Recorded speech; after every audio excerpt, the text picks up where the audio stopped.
हांव स्वाती आणि आज आमी तिंगळावराच्या सारूप कशी करची म्हणून पळया.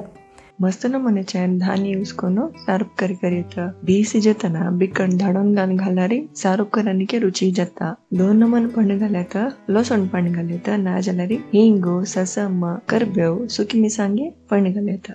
हांगा हांवें अर्ध कप तिंगळावर काढला. या रेसिपी 4 जणांक पावता. उदकान घालून एक 5 ते 6 घंटो तिंबोया. धुवून घेवन कुकरा घालून बी तिमची तितल्याची उदक घालून घेवया. तर मिरसांग घालून 5 ते 6 मीडियम फ्लेम तो दिल घालून घेवया. त्यांचे वेळार अनेक तोपर्यंत 1 ग्लास उदक घालून घेवन आमसाणेक 3 बिंबूल घालून घेतस. हांगा बिंबूल ना जाल्यार चिंचेमा उदक घालयत. 1 मिनिट खतखत काडून घेवया.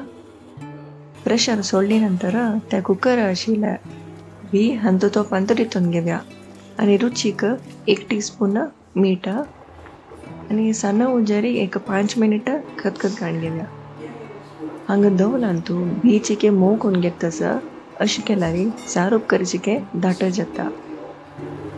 भरणाक एक कायलीन तूं 4 ते 5 टीस्पून नारळान तेल, 10 ते 12 चिके धडून घेवका लसूण चिकेची तांबडे जाता येता ना 2 सुकी मिरसांगी या ठीक ना आणि एक 1/4 टीस्पून ठीक मिरसांगी पिठी घालून वग्गे कोळा बरसून गॅस ऑफ करचे आणि साराक फंड घालून सर्व करूक रेडी. वीडियो इष्ट जाल्यार लाइक करेंती, शेयर करेंती, आमची वाचरेका सब्सक्राइब करेंती. Thank you, bye, take care.